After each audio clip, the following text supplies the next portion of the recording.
Okay, inshallah. Assalamu alaikum wa rahmatullahi wa barakatuh. Welcome again to week 5. As you know, we are continuing with this series of like a course we're doing on Islamic Faith Essentials and Theology. We're in week 5. We got 7 more weeks to go. And we are going through these slides.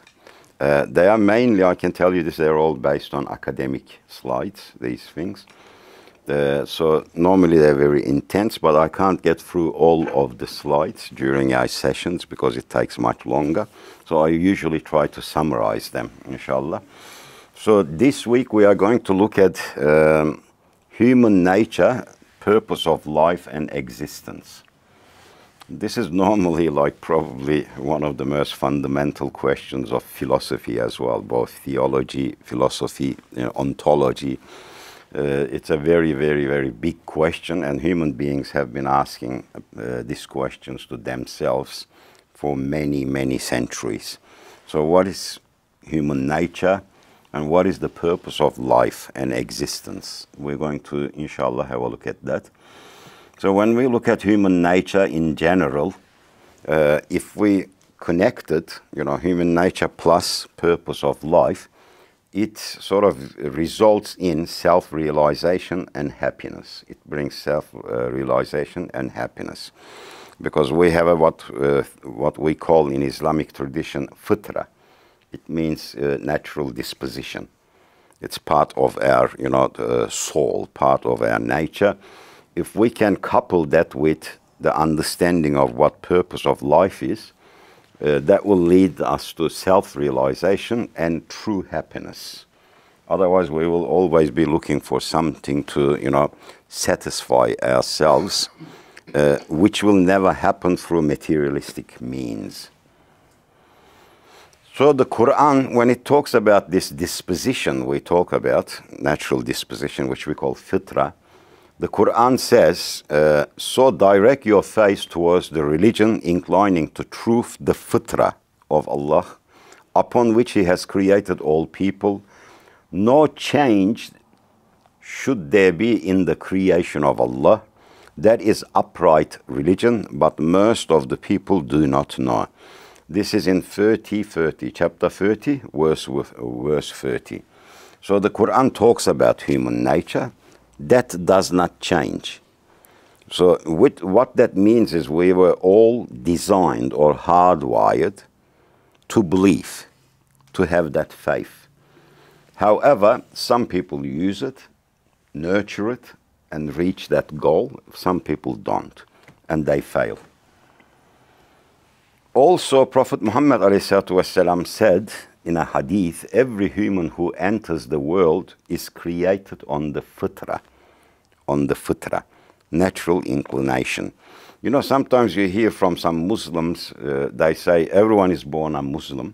There's no such thing. No one is born as a Muslim. You become responsible after a certain age.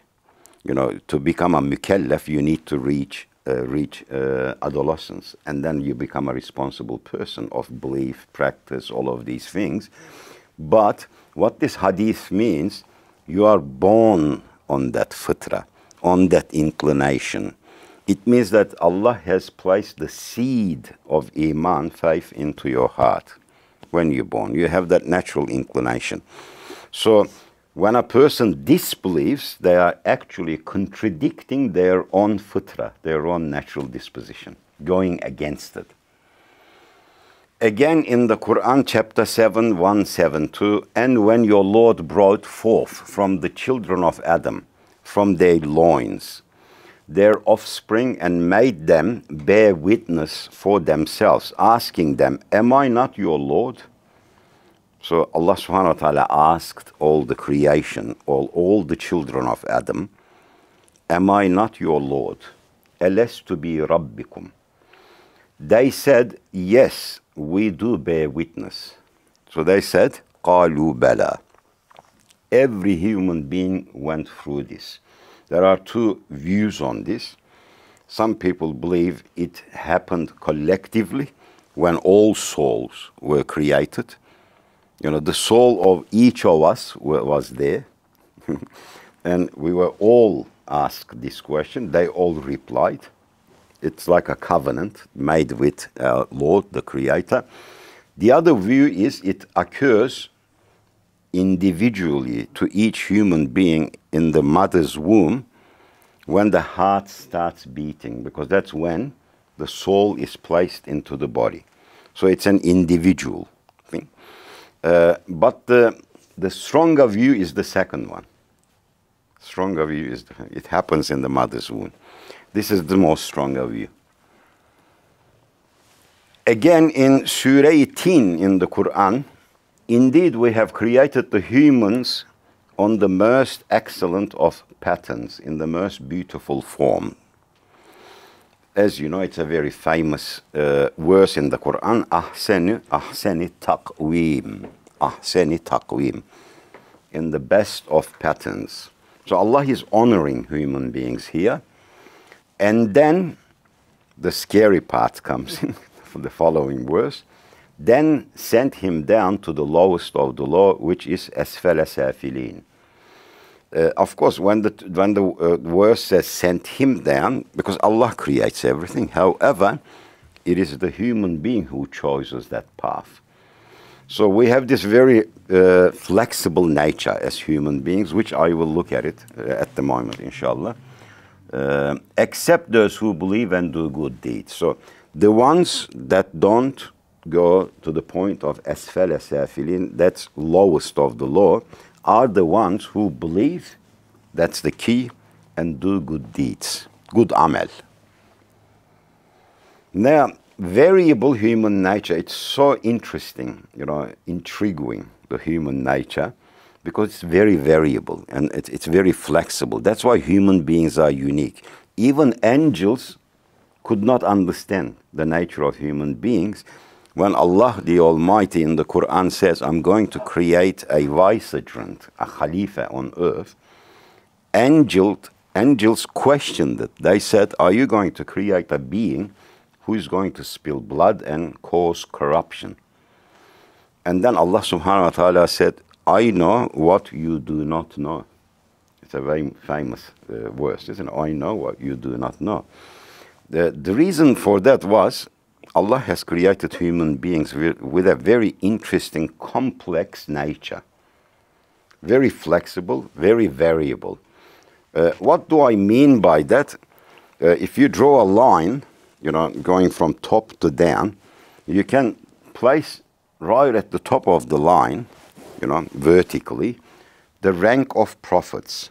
Prophets hold the highest rank in the universe. Not in the world, in the universe. Prophets hold the highest rank.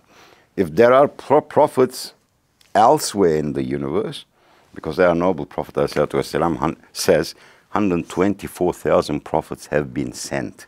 So Allahu Alam. If there are intelligent beings elsewhere, we know that jinns were also sent prophets, so amongst themselves as well. So they hold the highest rank, prophets. Just under the prophets is the rank of angel Gabriel. That is why Jibril is sort of given a different status than the rest of the angels. The Quran refers to Jibril as Ruh, the spirit. In fact, in Surah Ma'arij, verse 4, the Quran says, Spirit and the angels ascend to him in a day which is 50,000 of your years. In a day, in a 50,000 of your years. And there the term used, he separates the angels and the Ruh. It's very interesting, although he's an angel as well. So Allah honors him with a very higher rank. And also we refer to angel Jibril as Ruhul Qudus. You know what that means? The Holy Spirit. Ruhul Qudus. And I believe that's where the Christian theology generally confuses.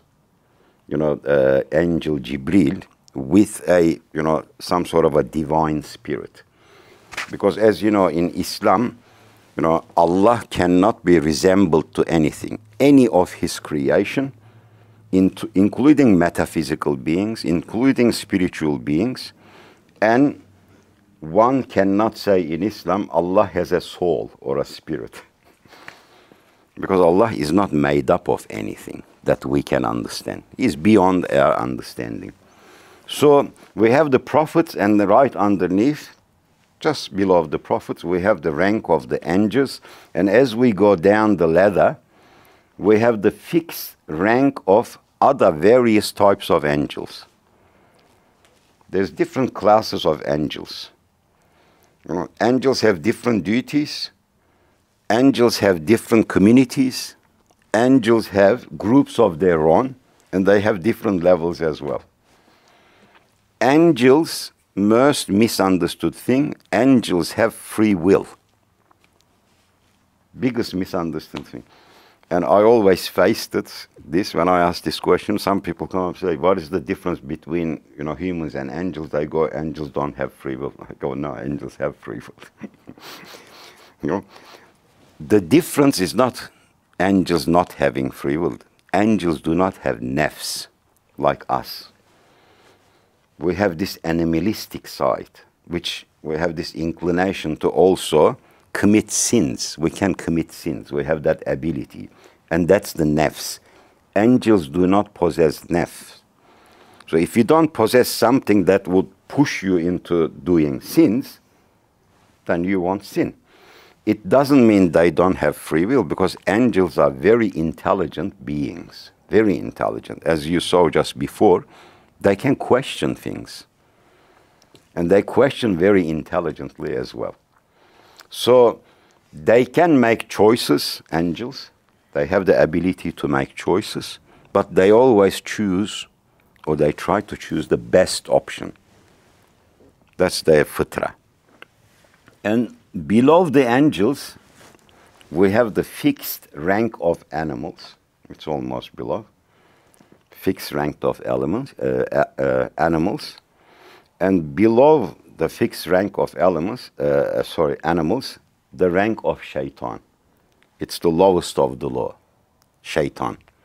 He has, as a, Iblis, as Lucifer in English, or as Azazil, which is his true name, who rebelled against Allah subhanahu wa ta'ala. He has the lowest rank.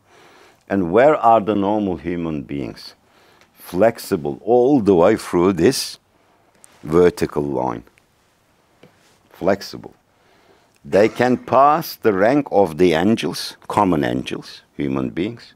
I'm not talking about prophets, normal, average human beings. They have the ability to pass the rank of angels, but not Jibril, not Azrael, not Mikael, not Israfil. The rest of the angels, except for prophets. But they have also the bad side, which is they can fall below the level of animals, which the Quran says, Belhum adal, lower than an animal. So human beings have that, that side too, that aspect too. They can fall below that rank as well. And the Quran says, you shall certainly travel from stage to stage.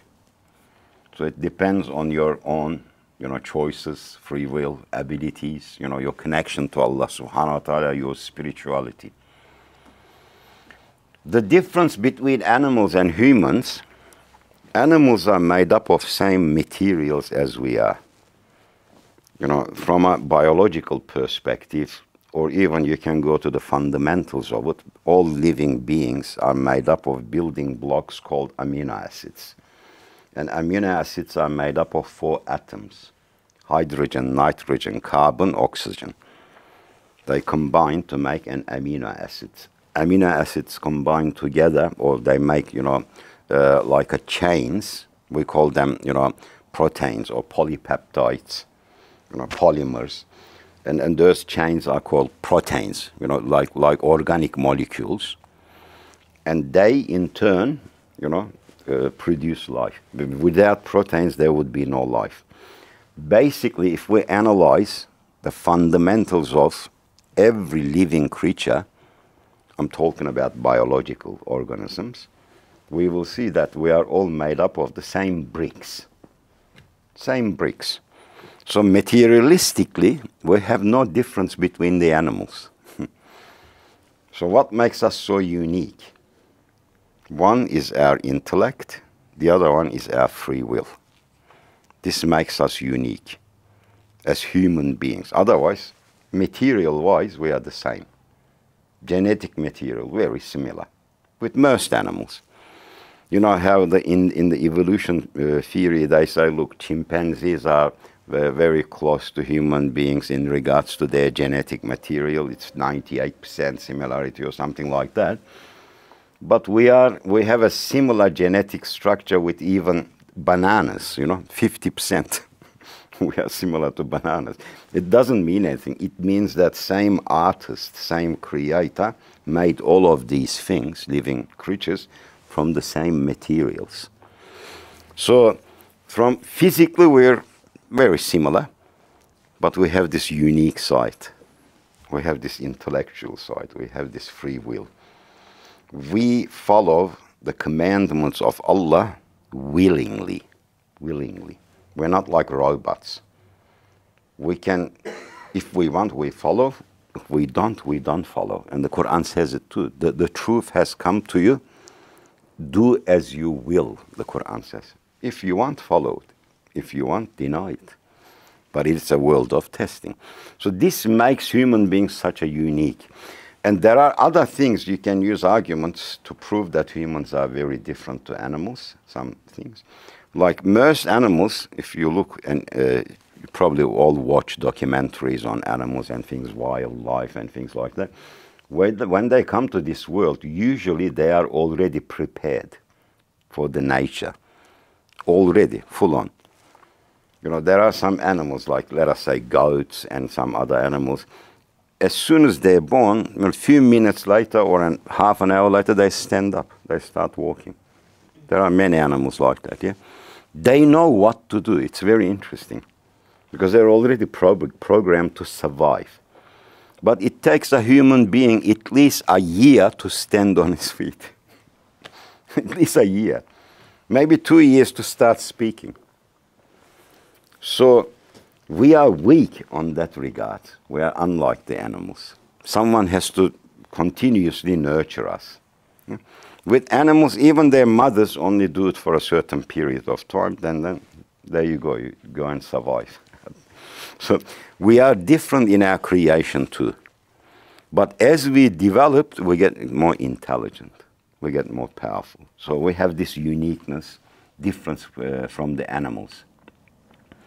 So when we look at the essential dimensions of a human being, there are 3 essential dimensions which we have.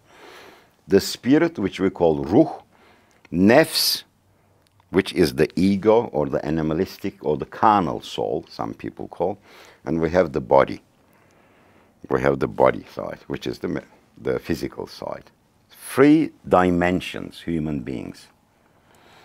Human spirit functions like the software of the body. These are like analogies to get a better understanding of what a human, faculties are. The Quran says they ask you about the spirit. وَيَسْأَلُونَكَ عَنِ الرُّوحِ. They ask you about the spirit. Say, O my beloved Prophet, in parentheses, the spirit is of my Lord's command. It's a commandment from Allah. قُلِ الرُّوحُ مِنْ أَمْرِ رَبِّ. So when they ask you, my Prophet, what the ruh is, they asked you, say to them, it is a commandment from my Lord. You know what that means? Ruh originates from Amri Allah. Allah's Amr, commandment. It comes from Alemi Amr, unlike physical things. Physical things come from Alemi Khalq, world of creation, world of commandments. So metaphysical beings, which is like the ruh, which we do not have much information about, that's what the Quran says as well, come from commandment of Allah subhanahu wa ta'ala. And the Quran here says in Surah Isra 85, verse 85, and of knowledge you have been granted only a little. So we won't be able to go further than that, because the Quran says about the ruh you have very limited knowledge. No matter how much we advance, we are never going to have a detailed knowledge about the ruh, because it's metaphysic. It doesn't have a physical body. We cannot test it. We cannot put it under a microscope and have a look at it.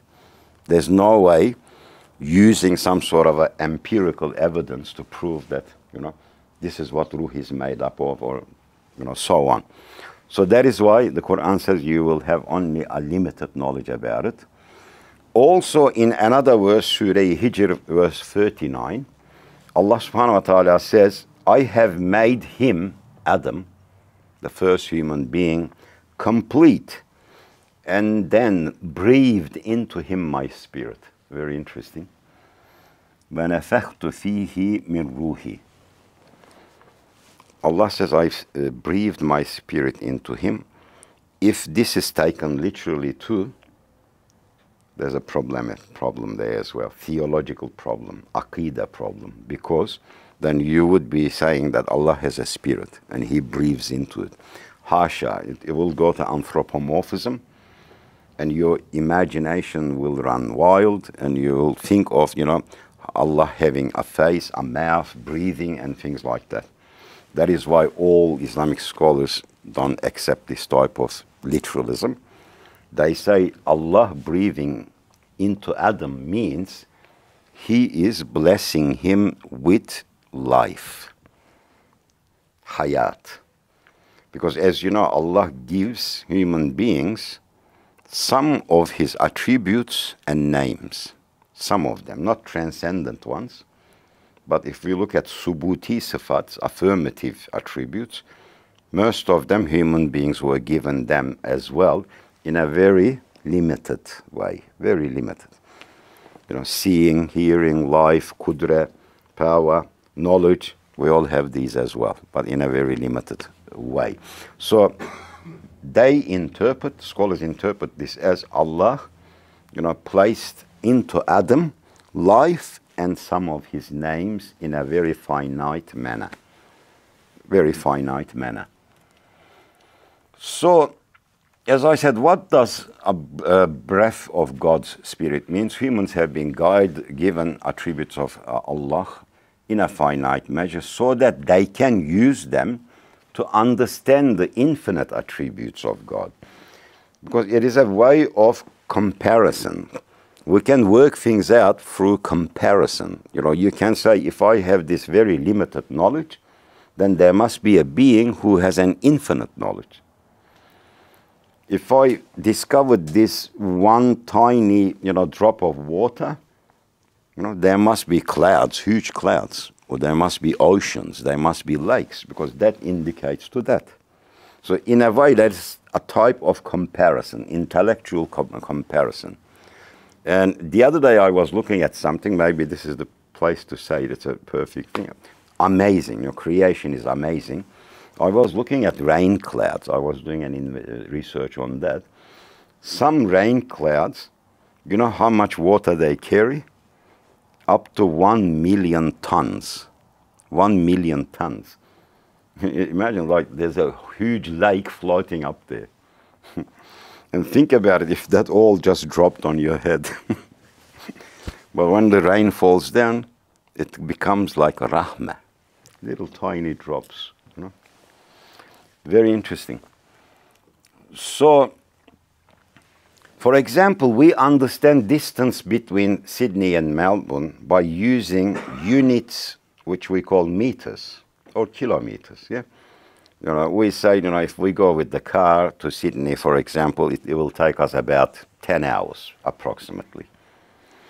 And if we go by plane, we say 1 hour, 1.5 hours. So this allows us to make comparisons. That is why Allah has given us, blessed us with some of his names and attributes so we can make these comparisons. Humans understand the infinite knowledge of Allah by the fact that we gain limited knowledge. This applies to all affirmative attributes, as I said before. We call them subuti sifats, and we discussed them in the previous lecture anyway. Human can also appreciate the transcendent attributes of Allah, which we call salbi sifats. through innate feelings embedded in our deepest nature. Like, for example, all of us have this want, or yearning for eternity, and therefore understand Allah's attribute of eternity. None of us want to just disappear, die, never exist again. That's quite a scary thought, isn't it? We want to exist. We always want to exist. It is a feeling of baka. So this feeling that we have gives us some idea of the being who has baka, who is also qadam, beginningless and endless. So these emotions that was embedded in our nature also gives us some understandings of Allah's attributes as well. So how do we know that we are not projecting ourselves onto Allah? Because you see this with some religions. They project themselves onto Allah or God. Many religions do that. Even some religions that seem to be monotheistic, group of people amongst them do the same thing as well. They anthropomorphize God. They make God into a human being. But Islamic theology is completely very strict on Tawheed, oneness of Allah. So when we say, we have some of the sifat of Allah subhanahu wa ta'ala, attributes of Allah, names of Allah subhanahu wa ta'ala, are we sure that we are not projecting ourselves onto Allah subhanahu wa ta'ala? Not really. Because all of Allah's names and attributes can be identified and proven through the universe. We know, because when we look at things and study things, we know that many names manifest on many different things in the universe. If we are analyzing, studying, let us say, a supernova, a huge star exploding, we can actually observe there the name Qudra. Yeah? When we analyze, for example, a flower, when we see that perfection there, Sani Zul Jalal, a name is reflected there. Tekween, creation, originating. So we can actually observe the names and attributes reflect in the universe. And since the universe is independent source of knowledge, so it is an independent, we can study the universe independently. It's an independent source of knowledge, but there is knowledge there. There's knowledge in the universe. Everything is precisely measured. When there is a knowledge somewhere, there must be an origin to that knowledge as well. Has to be an origin to that knowledge. That knowledge has to be coming from somewhere. Otherwise, the alternative would be, you would be arguing that every particle in the universe is assembling themselves with certain knowledge, and they know and they are aware of what each other are doing. That would be the most absurd claim that you can make. So Allah's attributes are not the result of human imagination or projection of human qualities to Allah. Rather, they are given by Allah to humans so that we may use them so that we can get to know our Lord, our Creator. So when we come to human spirit, it has two parts, our souls. One is unchanging functions, which are determined by our Fitrah, natural disposition, that makes us all human. They are unchanging. And the other one is learned functions. The soul learns things as well. They are aspects that change through learning. For example, new functions and knowledge, new memory. These are all things that you add. Soul learns. But for the soul, the spirit, to learn things, it needs the body. When they're coupled together, the soul can make sense of this materialistic world, the physical world, made up of matter. Otherwise, something that is metaphysics, made up of metaphysical physics, cannot understand what matter is. That is why the soul uses the body, the brain, the heart, yeah, the eyes, the senses. You know, as in an analogy, we say like human eyes are like the windows of the soul. You know, the spirit uses them like a window to see, observe the world outside. So this function of the soul, there's an ability where it can advance itself, it can develop itself, it can add new information. But one side of the soul is its natural disposition, which is Fitrah. So if you feed that Fitrah, it will always incline towards faith, Iman. And what is the Nafs when we say Nafs? What is the Nafs? When we use the term Nafs, some people think it's a bad thing. Nafs is not a bad thing. Nafs is you. Your identity, that's you. That's Nafs. Your physical side, you know, your desires, your impulses, they are all within the Nafs. That's what Nafs is. Even Allah uses the term Nafs for himself. So Nafs means me, I. But Nafs can have different levels. You can, you know, if you don't work it, if you don't train it, your Nafs can fall down to the level of Nafsul Ammara. And Nafsul Ammara is disobedient. Does not wish to be controlled, does not like orders, commandments, you know, obligations. It's a rebel in nature. But when you develop it, it goes, you know, higher in levels and status, you know, such as Nafsul Lawwama, self-questioning nafs.